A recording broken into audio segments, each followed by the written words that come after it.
It is Ruthie Rocks from sunny Las Vegas, which it isn't so sunny today. And it's a beautiful day, though, a little bit of overcast. I'm still here to report we haven't reached 100 degrees yet. Isn't that amazing? I love it. Yes, I know I live in the desert, but what I don't like is I don't like tornadoes, hurricanes, floods, all those rain every day. So I have to put up with a couple months of 100 degrees, and that's okay with me because I've got all the benefits of everything else. Hope you feel the same way, and hope you're passing that message on to the people who know, like, and trust you. And let's talk about what's going on in the market today. We have 4,585 available listings, and it's up a little bit, giving us 45 days of inventory. I think we were down to 44 last week. But y'all listed 163 single family homes since Friday. That is fantastic, for a total of 217 new listings this weekend, putting us into that 45-day category, which is fine. I love that. We're selling 102 homes per day based on that figure. Now, this month we're up, I shouldn't say down. We're up at 97 home sales per day, and I would suspect that's going to increase toward the end of the month. So we shall watch it, and I think we might just beat May. Now, the prices have been going a little bit haywire. They were up at $448 at the end of May.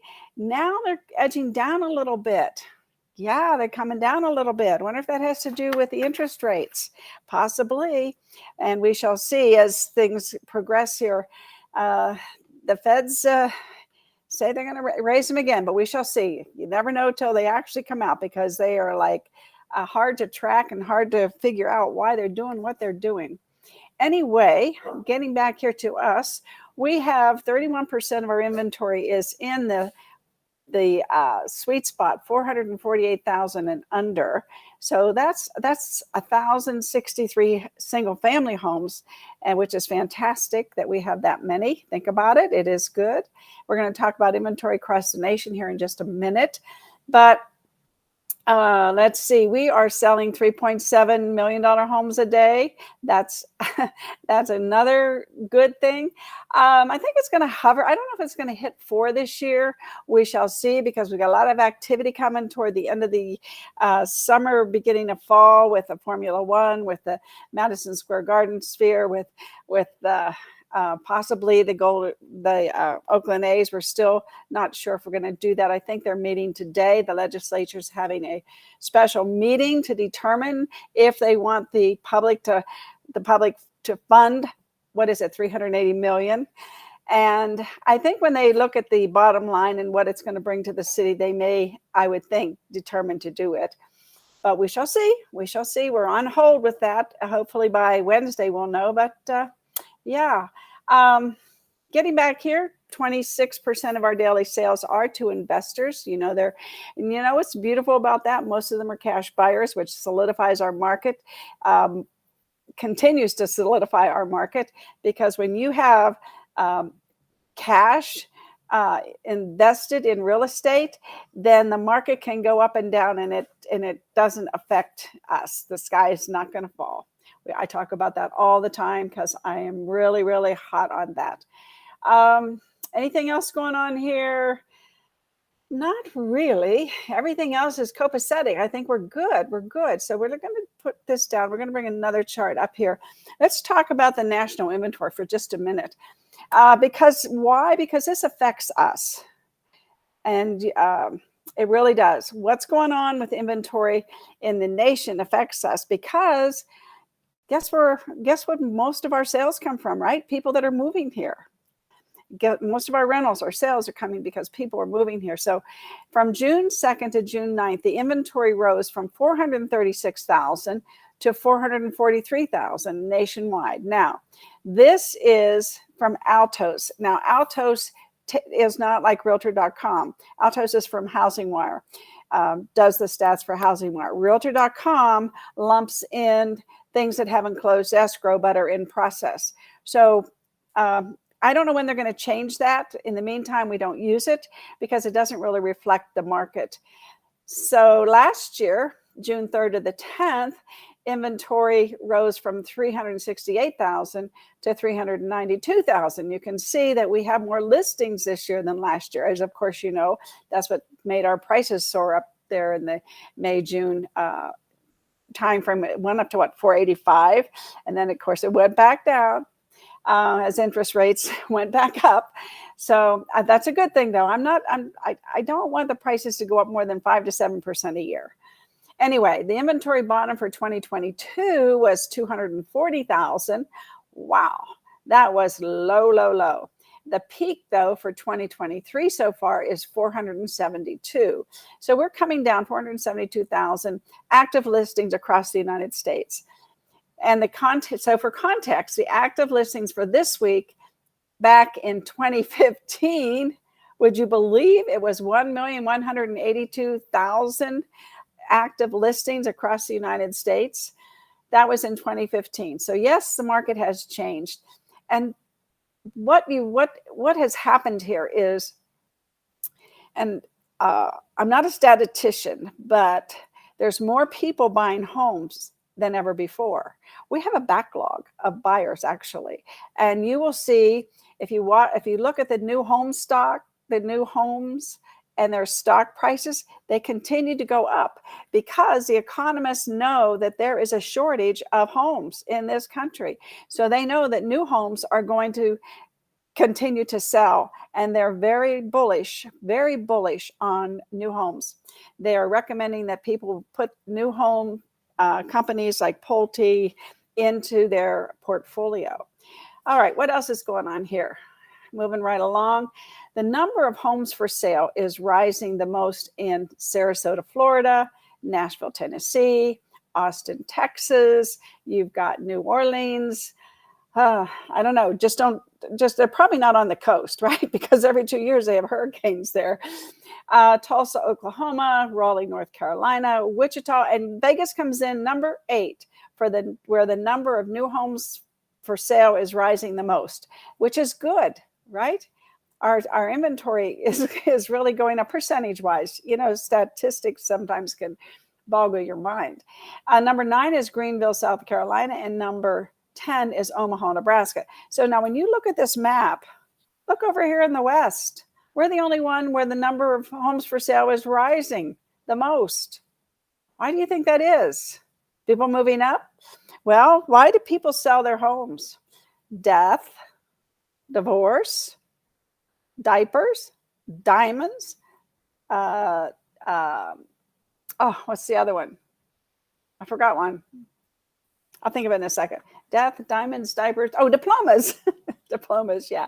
So, you know, we've got a lot of that. We've got a diverse, I showed you in our stats, we have a very diverse market.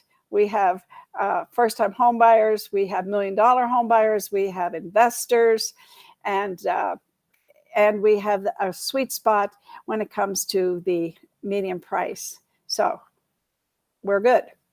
Moving on here with these slides, here's where they're falling the most. Now look here, you have San Jose, number 1. Number of homes for sale is falling the most in San Jose. Interesting. Probably because nobody wants to live there. Number 7, I know, I'm sorry, but I mean, that San Francisco area is just not palatable as it used to be. Number 2 is Hartford, Connecticut. Don't know why that is, because I don't follow the Northeast coast. So I can just report the stats, but I can't really give any commentary about it. Milwaukee, Dayton, Ohio, Chicago, Washington, Bakersfield, California. Wow. Sales is falling in Bakersfield. I don't know why that is. Number 8 is Albany, and 10 is Allentown, and number 10 is Seattle. And again, the homes for sale was falling because people aren't buying. You know, probably a lot of expireds in these areas here. And I'm talking San Jose, Bakersfield, and Seattle. Probably a lot of expired listings. Maybe people missed their mark last year when they didn't put their home on the market. Let's see, what is next here? We did that one. Inventory, National USA Weekly Single Family. And again, this is from Altos Research. And let me put this up beside me so we can see it. Yeah, it's going down, down, down. Let's see. There we go, better. So when you see how the inventory for single family homes has, moved from January of 2021, we go back and we use these stats. Now here we are. And let's see, green is 2022. Inventory was rising then. And then, of course, in 2021, wow, that was a bumpy market, huh? Went down and up. But I'm just surprised. I don't know what y'all think, but I'm surprised how the market shifted in January. I mean, it was up and then it went down. This year's more normal. Let's put it like that. So interesting. Let's see if there was one more slide I thought I had. Nope, that was it. Okay. All right. So we were talking a lot last week about Chat GPT and the prompts. And I don't know if it made you think about it or what, but again, this is from Katie Lance, one of my mentors. And so Katie says she loves the word compelling. Now we're segregating, we're done with stats. Now we're going to talk a little bit about social media and Chat GPT, because do you remember when social media first came out? Did you really jump on that bandwagon? Maybe not, huh? Because you don't want the change. People didn't want the change. And there was reasons why they didn't want to do it. Well, Chat GPT is here again as a marketing tool that a lot of agents so far aren't using. And I would suggest that we start using it more and more. Number one, it's a time saver. Number two, it's going to make us look more professional. So let's go through these prompts one more time. I went through them quickly last week, but I'm going to take a little bit more time, just a little bit, and go through them today. So compelling. I love the word compelling. I think most of what I ask ChatGPT, I usually add that word compelling. So for example, here's some examples now. If you're looking to write social media posts, you might say, okay, social media, you're going to write a post on your personal page or your business page, or you might say, write 5 compelling Facebook ideas about buying or selling real estate, okay, in the Denver market, in the Vegas market, in whatever market, okay? Now, so whatever you're asking Chat GPT for, adding that word compelling is very helpful. And excuse me, I got to sneeze. Maybe not. Oh, excuse me. So anyway, it's also if you're writing a copy for a landing page. Now, with Agent Formula, you can create your own landing page, and it's included in the price, nothing extra. Or for email newsletters. How great is that? And I love adding the word compelling. Just a small thing that's going to help get more of a compelling answer than maybe you would normally receive through Chat GPT. So this word is very, very critical that you use it, because you're marketing, and marketing is about, call to action, compel people to act. Now, number 2, friendly. So if you're the type of person that comes across really friendly and bubbly, this is going to be a prompt that you're going to want to use often. So if you're asking ChatGPT for help, maybe you're saying, please write me a listing description for 123 Main Street. The property details are 4-bedroom, 2-bath, 1,500 square feet approximately, backs to open space, gourmet kitchen. Write it in a friendly tone. So friendly is a great way to get your tone across, because you're a friendly, bubbly person. So you want your script to be friendly and bubbly. And this is something that I found is a bit challenging. Oftentimes, I will read something that somebody posts, and I know they use Chat GPT, and I can spot it a mile away. I've been following this since November, since it first hit the internet. This particular artificial intelligence. Now, I was using Jasper before that. So I've been using the AI tools for quite some time. But anyway, so these little prompts really help you really kind of take your content to sound more like you. And that's the point here with all these 8 tips. You want whatever you do to sound like you. And so, yes, it can do the basic stuff, but you got to go in and add your tone. You really do. And then maybe you have to massage it even a little more. So if you're a little bit more buttoned up, maybe friendly's not the word or the prompt you would use, and that's okay. But again, if you're someone who tends to be really bubbly, outgoing, and friendly, this is a great prompt. So next we have professional. And I really thank Katie for doing these slides. I didn't have to do them myself. And I'm giving her credit because we don't want any copyright infringements, that's for sure. And Katie does such a great job. She's a great mentor. So professional. Now, this is really a simple one to use. And again, you can go into Chat GPT and say, write me a professional listing description for 123 Main Street. Or you can say, write me 5 professional video ideas that are going to promote my real estate business as a broker in Las Vegas. So what I have found is that the content that ChatGPT creates is usually somewhat professional anyway. However, when you add in the word professional, it's just going to kind of take it to the next level. And I think I said that last week too, because that's what I think using that word and my experience with ChatGPT, it just takes it, kicks it up a notch, as they say. And by the way, with all of these prompts, you want to encourage ChatGPT to what do I want to say? So you say professional, but what it comes back with is maybe too professional. So you want to say, do it again, and it'll do it again. Or you want to say, add a little bit of friendly tone to that professional content, and it will do that, so that it again sounds a little bit more like you, not so much like a Harvard grad wrote it. Anyway, so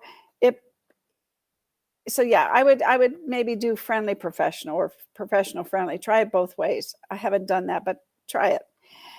Now, number 4, and that's playful. So again, if you're someone who describes yourself as playful and fun, and you can add this compelling prompt to ChatGPT, and you might say, for instance, write me 3 Instagram post ideas that I can use for my newest listing, 123 Main Street, and make it playful and fun, if that's how people would describe you. That's a fun and easy prompt that you can use again and again to take the content from being a little bit more professional, still keep it professional, but make it playful and fun. And that's exactly what you would tell ChatGPT to do. And by the way, if this has been helpful, don't forget, please subscribe to my YouTube channel, join our group. Right now I'm posting a lot of materials in the group for you to see. And I'm going to talk about that in just a second, what we can do for the YouTubers who want those fun slides and videos and tutorials and guides as well. But anyway, number 5. Let's go to number 5 here. Informative. So this is especially helpful, right? If you're writing something that is really meaty, really informative, like perhaps the slides that I do, and you want it to sound like it's giving you bulleted information. That was the word I was looking for. So if you run and put that in your email newsletter or a blog or a post even. So please write me an email newsletter about the market data. So, okay, so then you give the data, and you're going to take this and write it into an informative, newsletter. So I definitely recommend that if you're asking ChatGPT to write any kind of data report, you want to give it the data. And you have the data, right? You have it right here. So you can read it off and just say, give me a daily recap of Las Vegas real estate activity in the Las Vegas Valley zip codes, meaning not Boulder City, not Pahrump, and not Mesquite. Anyway, you can just read it off and say, there's 294 available high rises. And anyway, I'm not going to bore you with repeating what we've already gone through today, but you can tell ChatGPT to take that information and then create something for you in the form of a newsletter. Anyway, I talk too much sometimes. Go figure, right? So write me 3 Instagram posts, but that was the Playful one. Yeah, I got that out of sequence. Number 6, conversational. There you go. So what we talked about with the word friendly, but conversational was really a great one. And there are a few folks that I know are in Katie's group who will do content where they are very conversational. So they don't have to tell ChatGPT to be conversational because they're already conversational. But if you're more of a bottom line person, just tell me the facts versus having a conversation with somebody, this might be the tone that you would want ChatGPT to do for you.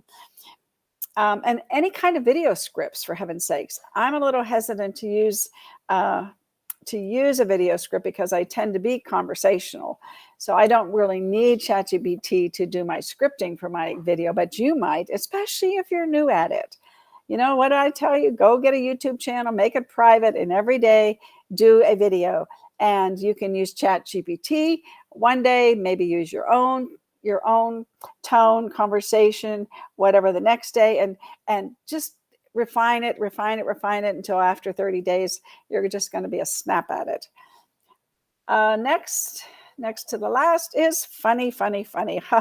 If you want to have some funny content, who doesn't take yourself too seriously, and you want to integrate a little bit of humor into your content, use ChatGPT. I tend to be not funny. I mean, I laugh at my own jokes, but nobody else does. My husband is totally different. John, his quick wit, and he's so funny. And people always tell him that, oh my God, you're so funny, John. Not me. I'm the fact person. I'm not the funny person. But ChatGPT can make things funny for you. So if you're like me, you would really like this particular prompt. Okay, and last is luxurious. So this is, to me, a big one because if you're working in the luxury home market, and if you have a luxury home now, that's different for everyone. And it's obviously price points are different. But in Vegas, you're talking $1 million plus, maybe $800,000 plus. And so if you have a luxury property that you want to market, just tell ChatGPT to make it a luxurious script, a luxurious document, or whatever, a luxurious description, whatever you're writing for, a video script, a description for your listing. And you can say, this is a 5,000 square foot home on a hilltop with breathtaking views and a completely remodeled gourmet kitchen, et cetera, et cetera. So you give it all the details as you normally would, but add the word luxurious. And so those are the details of those prompts I gave you last week. And hopefully, if you want to go back, you can rewind this and read about it a little bit more. So, okay, one more thing. I got 6 more minutes here for my 30 minutes. And let's see. So I found this. It's called trymaverick.com. Now, this is an artificial intelligence video tool, if you will. And I'm going to show you a couple different examples. because it's kind of fun to watch this guy. So let me go back to the beginning, and we're going to watch this. I'm going to mute myself.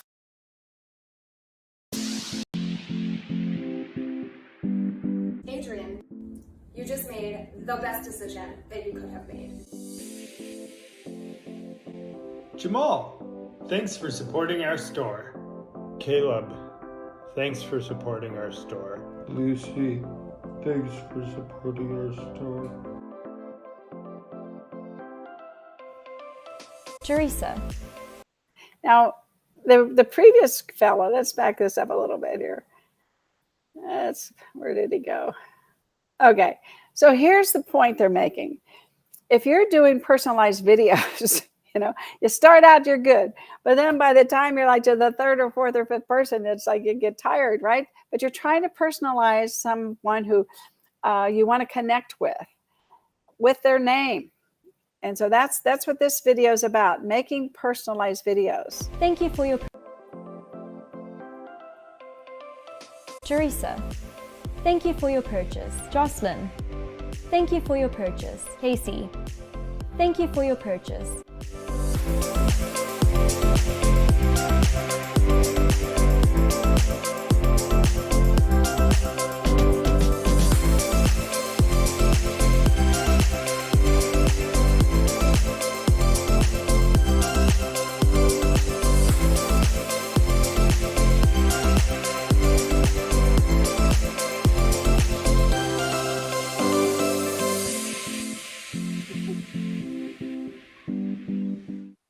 So, this particular site I found interesting because I think it's very important that you go through your database and perhaps send out a little message to them.